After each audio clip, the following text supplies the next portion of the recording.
Mother Flame pala ang kahinaan ng mga Gorosei at Joy Boy confirm na giant. Bali in 2 recent chapters nga ang pinakamatunog na balita sa buong One Piece community yung possible daw na paglubog ng mundo dahil sa karagatan. Lahat nga ng nilalang sa mundo natatakot sa mangyayari na to. Since oo nga naman, tataas ang karagatan at malulunod sila na possible na magiging cause ng pagkamatay nila. Pero pansin nyo ba? May isang species nga sa mundo ng One Piece na kahit alam nilang tataas pa ang karagatan, magiging safe pa rin sila kahit na anong mangyari. Bali yung tinutukoy ko nga itong mga fishman. Since literal nga na naninirahan sila sa ilalim ng karagatan. Kaya naman kahit tumaas pa nga ang tubig sa mundo okay lang para sa kanila. Dahil technically nga kaya nilang huminga sa dagat. Ngayon dito na nga papasok itong irony ng sitwasyon ng mga fishman.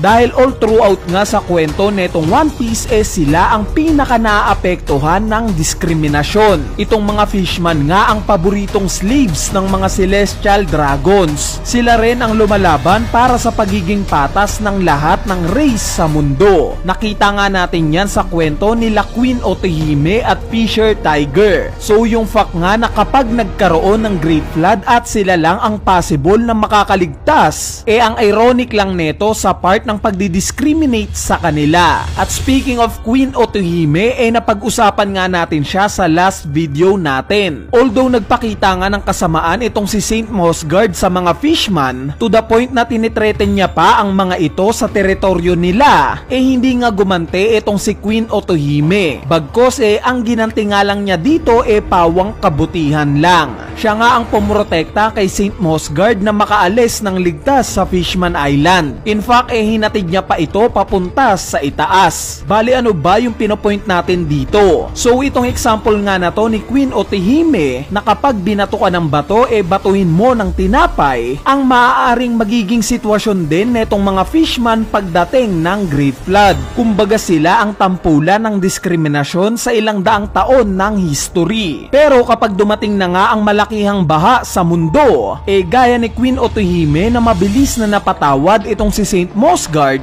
ganito rin ang gagawin ng mga fishman sa mga tao. Papatawarin nila ang mga tao at sila ang magliligtas sa mga ito sa Great Flood. At sa tingin ko nga ito yung purpose ng Noah. Hindi ito iniwan ni Joy Boy sa mga fishman para gamitin nila sa sarili nilang lahi. Bagkos iniwan ni Joy Boy itong napakalaking barko na to para mailigtas ng mga fishman ang ibang species sa mundo once na dumating na ang Great Flood.